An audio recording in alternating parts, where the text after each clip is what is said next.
ఎంత తక్కువగా మాట్లాడితే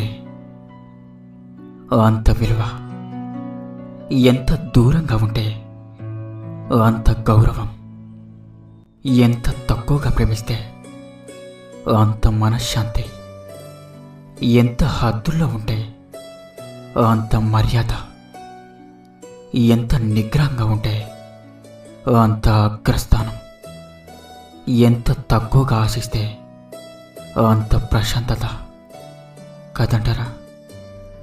నలుగురిలో ఉన్నప్పుడు నాలుకని, అలాగే ఆవేశంలో ఉన్నప్పుడు ఆలోచనలను అదుపులో పెట్టుకోగలిగితే జీవితం ప్రశాంతంగా ఉంటుంది. బాధ అనేది మనిషిని మార్చేస్తుంది.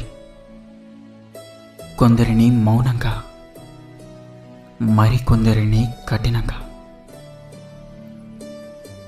2 రోజులు బాధగా ఉంటుంది, 4 రోజులు ఇబ్బందిగా ఉంటుంది, వారం తర్వాత అలవాటైపోతుంది. తప్పదు అని తెలిసినప్పుడు తపస్సు చేసినా తప్పించుకోలేవు. ఇదే ప్రతి ఓటమి వెనుక ఉండే కథ. భార్య ఎప్పుడూ కూడా నవ్వుతూ ఉండాలి, అలాగే భర్త ఎప్పుడూ కూడా నవ్విస్తూ ఉండాలి. అప్పుడే వారి జీవితం హాయిగా ఉంటుంది. సంకల్ప బలం ఉండాలే కానీ పరిస్థితులు ఎలా ఉన్నా సరే నీ యొక్క ఎదుగుదలను ఎవ్వరూ కూడా ఆపలేరు. నీకు కష్టాలు వచ్చినప్పుడు నాకే ఎందుకు ఇలా అవుతుంది అని కాలాన్ని నిందించకు. ఒక్క మాట గుర్తుంచుకో, కాలం అనేది మంచి ఆటగాళ్ళకే పోటీ ఇస్తుంది, అంతేకాని చేత కాని చవటలకు కాదు. ఆడచూడు, గెలుపు ఎంత గొప్పగా ఉంటుందో తెలుస్తుంది. గమ్యం లేకుండా ప్రయాణం చేయకు, అలాగే గమ్యం చేరాక ప్రయాణాన్ని మర్చిపోకు. హద్దుల్లో బ్రతకడం తప్పు కాదు, లేని హద్దుని మన చుట్టూ మనమే నిర్మించుకొని దాన్ని దాటలేమేమో అన్న భ్రమలో బ్రతకడం మాత్రం ముమ్మాటికి తప్పే అవుతుంది. ఇతరుల కష్టాలను తీర్చే స్తోమత నీకు లేకున్నా ఇతరులకు ధైర్యం చెప్పే మనసు ఉంటే చాలు. కష్టాల్లో ఉన్న ప్రతి ఒక్కరికి నువ్వే భగవంతుడివవుతావు. జీవితం అలాగే కాలం, ఈ 2 కూడా ప్రపంచంలోనే గొప్ప గురువులు. కాలాన్ని ఎలా ఉపయోగించుకోవాలి అన్నది జీవితం నేర్పిస్తుంది. జీవితం ఎంత విలువైనదో కాలం తెలియజేస్తుంది. నీ చుట్టూ ఉన్న మనుషులు అవసరం ఉన్నప్పుడే పలకరిస్తున్నారని ఎవరి గురించి నువ్వు బాధపడకు. వాళ్ళు చీకటిలో ఉన్నప్పుడు ఒక వెలుగులా నువ్వు గుర్తొస్తున్నావని గర్వపడు. ధైర్యం అంటే ఎవరో నీకు తోడు ఉన్నారని చెప్పడం కాదు, ఎవ్వరూ లేకున్నా నాకు నేనే ఉన్నానని నీకు నువ్వు చెప్పుకోవడమే అసలైన ధైర్యం. వయసులో ఉన్నప్పుడు కష్టపడడానికి సిగ్గుపడితే వయసు దాటాక అందరి ముందు బ్రతకడానికి సిగ్గుపడాల్సి వస్తుంది. గుర్తుంచుకోండి, అందానికి అభిమానులు ఎక్కువ, అధికారానికి గులాంగిరి ఎక్కువ, పదవికి భజనలు ఎక్కువ, ధనానికి పొగడ్తలు ఎక్కువ, నిజానికి శత్రువులు ఎక్కువ, నీతికి నిందలు ఎక్కువ, అలాగే మంచికి కష్టాలు ఎక్కువ. సముద్రం అనేది అందరికీ ఒక్కటే. ఇక్కడ సమస్య ఏంటంటే ఈత వచ్చిన వారికి ముత్యాలు దొరుకుతాయి, వల వేయడం వచ్చిన వారికి చేపలు దొరుకుతాయి, నిలబడి చూసేవారికి కాళ్ళు మాత్రమే తడుస్తాయి. జీవితం కూడా అంతే, అందరికీ ఒకేలా ఉంటుంది. మన ప్రయత్న బలం ఎంత ఉంటే జీవితంలో అంత దక్కుతుంది. అర్థమైందనుకుంటా. బంధం అనేది ఎప్పటికీ కూడా భరించలేనంత భారమైనది కాదు, అలాగే విడిపోయేంత విలువలేనిది కాదు. భరిస్తే బలమవుతుంది. అర్థం చేసుకోగలిగితే దాని యొక్క విలువ పెరుగుతుంది. గుర్తుంచుకోండి, నది యొక్క లోతుతో నీకు సంబంధం ఉండదు. ఈత చేతనైతే చాలు ఒడ్డుకు చేరుకోగలుగుతావు.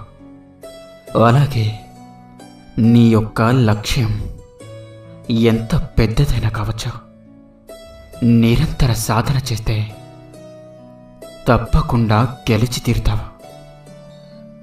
భర్తకు భార్య సగమవుతుందేమో, కానీ భార్యకు మాత్రం భర్తే సర్వస్వం. భర్తకు ఎన్నో సంతోషాలుంటాయి, కానీ భార్యకు మాత్రం అన్ని సంతోషాలు భర్తే. గుర్తుంచుకోండి, మన తెలివితేటలను ఎప్పుడూ కూడా మన యొక్క బ్రతుకును బాగు చేసుకోవడానికే వాడాలే తప్ప ఇతరుల బ్రతుకును నాశనం చేయడానికి కాదు.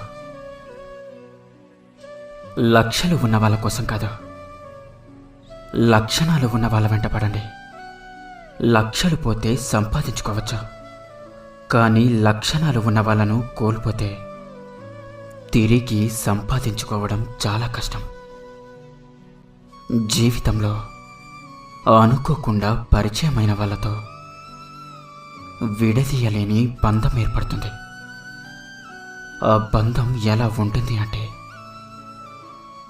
కలిసి ఉండటానికి వీలు కాదు, అలాగే విడిపోవడానికి మనసు రాదు కాదంటారా?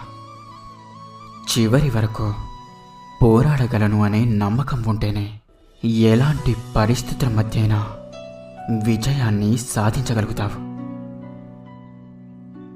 ఈ సృష్టిలో చివరి వరకు తోడుగా ఉండేదే కేవలం భార్యాభర్తల బంధమే. ఎవరి కోసమో ఎవరి వల్లనో మీ తోడును దూరం చేసుకోకండి. నువ్వు అనుకున్నది అనుకున్నట్లు జరిగితే ఇన్ని జంజాటాలెందుకు? జీవితంలో ఈ ఉరుకులు పరుగులు ఎందుకు? ప్రతిదీ కూడా మనం ప్రయత్నించి సాధించుకోవాల్సిందే. కట్టుకునే బట్ట నుంచి కాలే కట్టే వరకు అన్నీ కూడా సాధించుకోవాల్సిందే. బాగా బ్రతికితే మరణించాక నీ శవాన్ని మోసే ఆ నలుగురిని సాధించుకోగలవు. గొప్పగా బ్రతికితే నలుగురిలో గౌరవాన్ని సాధించుకోగలవు. నలుగురికి దానం చేయగలిగితే మంచి కర్మలు సాధించగలుగుతావు. నీకు నచ్చిన పని కోసం నడి రాత్రిలో కూడా సాధన చేస్తే ఎప్పటికైనా నువ్వు అనుకున్నది తప్పకుండా సాధించి తీరుతావు.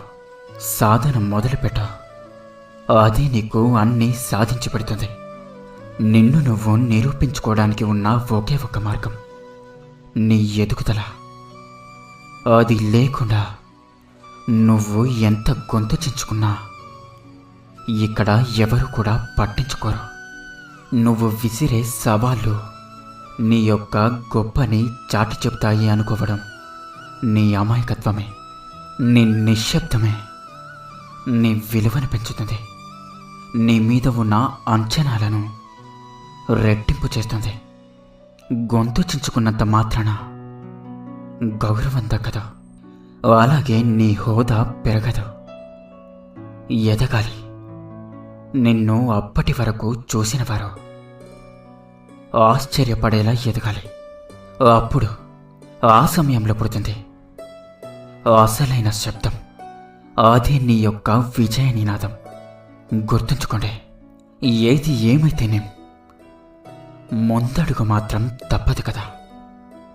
అందుకే ఎక్కువగా ఆలోచించుకో, ఆచరణను అలవాటు చేసుకో, కాలంతో పాటు ప్రయాణించడం నేర్చుకో. నిరంతరం నరాలు తెగే ఉత్కంఠ జీవితం ఇది. నిశితంగా గమనించడం మొదలు పెడితే ప్రతి చిన్న విషయం కూడా మనల్ని భూతమై భయపడుతుంది. వచ్చే మంచైనా అలాగే చెడైనా రాక మాత్రం మానదు. ఎందుకని నిరాశపడుతున్నావు? రాబోయే రోజు వేగంగా మనల్ని తప్పకుండా తాకుతుంది. ఇక్కడ మంచైనా చెడైనా మిన్నగా మారక మానదు. ఇప్పుడున్న ప్రతి గడియ కూడా మనల్ని వదిలి వెళ్ళిపోతుంది, గతంగా మారిపోతుంది. ప్రతీకారాలకి ఏ ఖర్చు కూడా పెట్టనక్కర్లేదు. కానీ దానివల్ల కోల్పోయే ప్రతిదీ కూడా వెలకట్టలేనిదని గమనించండి. ఒకరి అంతం అలాగే నాశనం ఎప్పుడూ కూడా నీ యొక్క జీవిత లక్ష్యం కాకూడదు. ఎందుకంటే అది దేనికి పనికిరాని ఒక వృధా ప్రయాస. కక్షతో నువ్వు సాధించేదే నిద్రలేని రాత్రులు మాత్రమే. అసూయతో నువ్వు సంపాదించుకునేది శూన్యం మాత్రమే. నీ యొక్క సమయం మొత్తం వీటితోనే గడిచిపోతూ ఉంటుంది. నీ జీవితంలో చివరి మజిలీ చేరేసరికి శూన్యం తప్ప సాధించేది ఏది ఉండదు. చావనేది దేనికి కూడా పరిష్కారం కాదు. ఏదైనా సరే బ్రతికి సాధించాలి. మనల్ని బరువు అనుకున్నవారు నోటి మీద వేలు వేసుకునేలా బ్రతికి చూపించాలి. నువ్వు పోతే జీవితాంతం ఇక్కడ ఎవరు కూడా గుర్తుపెట్టుకొని ఉండరు. ప్రతి ఒక్కరిదే ఉరుకుల పరుగుల జీవితం. నీకోసం కేవలం 2 కన్నీటి బొట్లు మాత్రమే కార్చగలరు. అలాగే కాలే నీ కట్టెను చూడగలడు. అంతే. తెల్లారితే మళ్ళీ అంతా మామూలే. ఎవరికి ఉండవు ఇబ్బందులు, ఎవరికి లేవు తలపోట్లు. బ్రతకాలి. బరువైన బాధలున్నా, ఎన్ని పరీక్షలు ఎదురవుతున్నా జాగ్రత్తగా ఉండండి. అలాగే ధైర్యంగా ఉండండి. ఇక నాతో పాటు ప్రేమతో ధ్యానించండి. రాధాకృష్ణ. ఇందులో ఉన్న ప్రతి సూక్తిలో లీనమవ్వండి.